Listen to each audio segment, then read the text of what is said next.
ଚାକିରିରୁ ଅବସର ନେବା ଦିନ ମହାନତା ଦେଖାଇଲେ ଶିକ୍ଷକ। ନିଜସ୍ୱ ଖର୍ଚ୍ଚରେ ଗାଁ ଲୋକଙ୍କୁ ଯୋଗାଇଦେଲେ ବିଶୁଦ୍ଧ ପାନୀୟ ଜଳର ସୁବିଧା।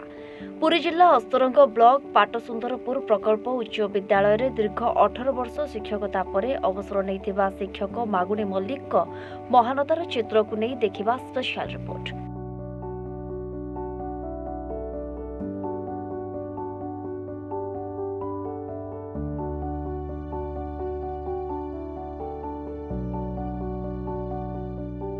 ଦୀର୍ଘ 18 ବର୍ଷ ହେବ ଶିକ୍ଷକତା କରି ପିଲାଙ୍କ ଭବିଷ୍ୟତ ଗଢ଼ୁଥିବା ଶିକ୍ଷକ ନିଜ ଚାକିରି ଅବସର ଦିନ ଗାଁ ଲୋକଙ୍କୁ ଭେଟିଥିଲେ ବିଶୁଦ୍ଧ ପାନୀୟ ଜଳ ପ୍ରକଳ୍ପ, ଯାହା ଦୀର୍ଘ ବର୍ଷ ହେବ ସରକାର ଯୋଗାଇ ପାରୁନଥିଲେ।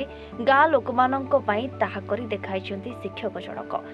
ଇଏ ହେଉଛି ପୁରୀ ଜିଲ୍ଲା ଅସ୍ତରଙ୍ଗ ବ୍ଲକ ପାଟସୁନ୍ଦରପୁର ପ୍ରକଳ୍ପ ଉଚ୍ଚ ବିଦ୍ୟାଳୟରେ ଦୀର୍ଘ 18 ବର୍ଷ ଶିକ୍ଷକତା ପରେ ଅବସର ନେଇଥିବା ଶିକ୍ଷକ ମାଗୁଣୀ ମଲ୍ଲିକଙ୍କ ମହାନତାର ଚିତ୍ର। ଚିନ୍ତାଧାରା ଥିଲା ମଣିଷର ଜୀବନ ହେଉଛି ଜଳ ହିଁ ଜୀବନ। ଏ ଯେଉଁ ଭାବନା ଥିଲା, ଆମେ ଯେଉଁଠି ଅଛୁ ଆଜ୍ଞା ଗ୍ରାମରେ ବହୁତ ଲୁଣି ପାଣି ପଡ଼ୁଥିଲା। ତେଣୁ ମୋ ଜୀବନରେ ମୁଁ ଭାବିଥିଲି ନିଶ୍ଚିନ୍ତ ଗୋଟେ ସଫଳ କାମ କରିବି ଏବଂ ଅନ୍ୟମାନଙ୍କୁ ମିଠା ପାଣି ପିଆଇବି। ତେଣୁ ସେଥିପାଇଁ ମୁଁ ବୋରିଂ କରି ତେଣୁ ସମସ୍ତଙ୍କ ଘରକୁ ବ୍ୟବହାର ପାଇଁ ପାଣି ଦେଇଛି ଏବଂ ପିଇବା ପାଇଁ ମଧ୍ୟ ଗୋଟେ ବଡ଼ ଧରଣର ଆକ୍ୱାଗାର୍ଡ ବସିଛି। ସମସ୍ତେ ସେ ଆକ୍ୱାଗାର୍ଡରୁ ଆସିକି ପାଣି ନେଇକି ପିଇବେ ଏବଂ ସେ ଜଳର ତାପରେ ତ ମୁଁ ଗୋଟେ ଆଜ୍ଞା ଅପରେସନ ହେଇଥିଲି, 8ଟା ରକ୍ତ ନେଇଥିଲି। ଏଇ 8ଟା ରକ୍ତ ପାଇଁ ମୋର ସେତେବେଳେ ସଂକଳ୍ପ ଥିଲା, ମୁଁ ଯେତେବେଳେ ଅବସର ନେବି ମୋ ଚାକିରିରୁ ସେତେବେଳେ ମୁଁ ଗୋଟେ ରକ୍ତଦାନ ଶିବିର କରିବି। ମୁଁ ଯେଉଁ ରକ୍ତ ପାଇଁ ମୁଁ ହାହାକାର କରୁଥିଲି ଏବଂ ଲୋକଙ୍କ ଆପତ୍ତି ଅଭିଯୋଗ କରୁଥିଲି ଏବଂ ମୋର ରକ୍ତ ଦିଅ ରକ୍ତ ଦିଅ ରକ୍ତ ଦିଅ, ସେତେବେଳେ ମୋ ମନ ସେଇ ଭାବନା ଯେଉଁ ଜାଗ୍ରତ ହେଇଥିଲା ତାହା ମଧ୍ୟ ଭଗବାନ ମୋ ଗୁରୁଦେବ ମୋ ପିଲାମାନଙ୍କ ସହଯୋଗରେ ତାହା ସଫଳ ହେଇଛି। ସିଏ 2 ଥର ଜନ୍ମ ହୁଏ ଏବଂ 2 ଥର ମରେ। ଗୋଟେ ହେଉଛି ଚାକିରି ଜନ୍ମ ହେଇଛି, ମୃତ୍ୟୁ ନିଶ୍ଚିନ୍ତ। ଏବଂ ଯେତେବେଳେ ଚାକିରି କଲେ ସେ ଚାକିରି ଜୀବନକୁ ଆରମ୍ଭ କଲେ, ଯେତେବେଳେ ରିଟାୟାର୍ଡ ହେଲେ ସେ ଚାକିରିରୁ ମଧ୍ୟ ଗୋଟେ ମୃତ୍ୟୁବରଣ କଲେ।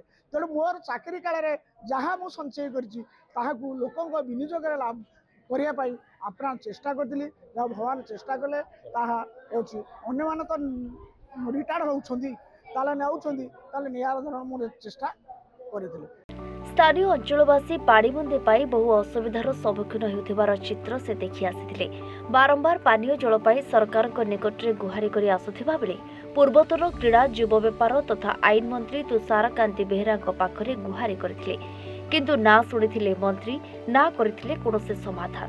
ବର୍ଷ ବର୍ଷ ହେଲେ ଆମେ କରିଯାଉଛୁ ଗୁହାରି, ଆଉ ଆମକୁ ଟୋବା ପାଣି ଟୋବା ଆମେ ପାଉନୁ। ପାଣି ନେବ ଲୁଣି ପାଣି ପିଇକି ଲୋକମାନଙ୍କର ବହୁତ କ୍ଷତି, ମାନେ ପେଟ ଗ୍ୟାସ୍, ଷ୍ଟୋନ୍, ଆଉ ହଉଛି ଭାଇର ବିଭିନ୍ନ ରୋଗ ହଉଛି। ଲୋକ ଆମେ ସରକାର ଲୋକ ଆମେ ଖଟିକି ସରକାର ଆମକୁ କ'ଣ ସାହାଯ୍ୟ କଲେ? ଆମେ ବହୁତ ବର୍ଷ ହେଲେ ଆମେ ପାଣି ଯୋଗୁଁ ଟିକେ ଆମେ ପିଠି ପାଣି ଟୋବା ଲୁଣି ପାଣି ଆମେ ନଈ କୂଳରେ ପୋଖରୀ ପରେ ନିର୍ଭର କରୁ। ଆମ ମାଗୁଣୀ ସାର କରିନ୍ତି, ସରକାର ଯାହା ନ କରି ପାଇନ୍ତି ତାକୁ ମାଗୁଣୀ ସାର ତ କରିନ୍ତି। ଆମ ଗାଁ ପାଇଁ କିଛି କରିନ୍ତି।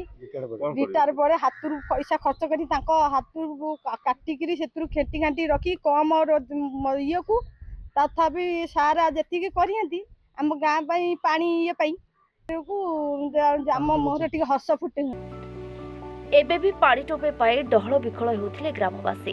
ଠିକ୍ ଏହି ସମୟରେ ଅସନସ୍ଥିତ ଭିଆର୍ପି କଲୋନୀ ବାସିନ୍ଦା ବରିଷ୍ଠ ଶିକ୍ଷକ ମାଗୁଣୀ ମଲ୍ଲିକ ନିଜସ୍ୱ ଖର୍ଚ୍ଚରେ ଗାଁ ଲୋକଙ୍କ ସମସ୍ୟା ଦୂର କରିବାକୁ 2000 ଲିଟର ପାଣି ଟାଙ୍କି ବସାଇବା ସହ ପ୍ରତ୍ୟେକ ବାସିନ୍ଦାଙ୍କ ଘର ସାମ୍ନାରେ ଷ୍ଟାଣ୍ଡ ପୋଷ୍ଟ ନିର୍ମାଣ କରିଛନ୍ତି, ଯାହାଫଳରେ ଲୋକେ ବିଶୁଦ୍ଧ ପାନୀୟ ଜଳ ସୁବିଧାର ଲାଭ ଉଠାଇ ପାରିବେ। ଗ୍ରାମବାସୀ ଗୁରୁଜୀଙ୍କୁ ପ୍ରଶଂସା କରିବା ସହ ସରକାରୀ ସ୍ତରରେ ହୋଇପାରୁନଥିବା ପାନୀୟ ଜଳ ସୁବିଧାକୁ ଗୁରୁଜୀ ନିଜସ୍ୱ ଖର୍ଚ୍ଚରେ କରିଥିବାରୁ ତାଙ୍କ ଅବସରକାଳୀନ ସମ୍ବର୍ଦ୍ଧନାକୁ ଗ୍ରାମବାସୀ ଏକ ଉତ୍ସବ ବନାଇଛନ୍ତି। ରକ୍ତଦାନ ଶିବିର କରି ଏହାକୁ ପାଳନ କରିଛନ୍ତି। ଆଜି ବାପାଙ୍କର ଯେତେବେଳେ ମାନେ ତାଙ୍କର ୱାର୍କିଂ ଲାଇଫରୁ ସେ ରିଟାୟାର୍ଡ କରୁଛନ୍ତି, ସେଇ ଅକେଜନରେ ଆମେ ବ୍ଲଡ୍ ଡୋନେସନ୍ କ୍ୟାମ୍ପ, ଆମେ ତ ଏଭ୍ରି ବ୍ଲଡ୍, ଆମକୁ ଖାଲି ଜଷ୍ଟ କିଛି ଗୋଟେ ସେବା କରିବା ପାଇଁ ଆମକୁ ବାହାନା ଦରକାର। एंड आज बापा रिटायर्ड होती से भी आमको गोटे अकेजन मिलगला बाहाना जे आम पुणी आउ थे करूँ। आम ए रोचु आम गाँ से 30 ରୁ 40टा पाखापाखि फैमिली अक्युपाई करुँच एंड से गाँव में ना आज पर्यंत पानी मत 30 वर्ष 30 वर्ष है देखी आसुँच पोखरी में समस्ते जाऊँच छाँचाई सेही पोखरी रे समस्ते दांत घोषुଛନ୍ତି तो जो पानी की कंप्लीटली स्टॉक है कि सड़ी जाइतो सेही पानी की कंप्लीटली वर्ष वर्ष धरि यूज बाथरूम बट केही बाथरूम यूज करनथले काहे ना पानी बोही के आनिया पड़िबो पोखरी रु सेति पई से एमती समस्त पड़िया को जाउथले नहीं बाथरूम आमे बनेनु सरकार बाथरूम बनेची आमे पानी के यूज करनथले काहे ना पानी बोही के आनिया पड़िबो आज्ञा तो आमे पानी जेहेतु समस्त देइछु एबे समस्त बाथरूम यूज करिवे समस्ते गाधेबे से आउ अलिया पानी रे गाधेबेनी समस्त रोसे भी करिवे भल पानी रे एंड ता सहित हम गोटे आरो प्लांट भी गोटे लगेइछु जो आर की माने लुणी पानी की मधुरीपी करूची एंड प्यूरिफाइड भी तो सेटा भी लोक 24 आवर पाइबे। एपरि एक महान काम करिथिबारु तांको विभिन्न महलरु भूरी भूरी प्रशंसा करा जाउछि। कोणार्करु प्रकाश कांडी को रिपोर्ट फोकस प्लस। 2026-27 पई बजेट रे कृषि और कृषकंको सर्वांगीन विकास को सर्वाधिक प्राथमिकता देइछंती लोकंको मुख्यमंत्री श्री मोहन चरण माझी। चाषी मानक आर्थिक सशक्तिकरण पई व्यापक सहायता राशिर व्यवस्था सह कृषि क्षेत्र में आधुनिक ज्ञानकौशल और यांत्रिकीकरण को प्रोत्साहन देबा पई अनेक गुरुत्वपूर्ण पदक्षेप ग्रहण करिसंती। समृद्ध कृषक योजना पई 6088 कोटी, पीएम किसान योजना रे 20,230 कोटी, कृषि यांत्रिकीकरण एवं कृषि उद्योग पई 841 कोटी और श्री अन्न अभियान पई 400 कोटी टंकार व्यय बराद करा जायछि।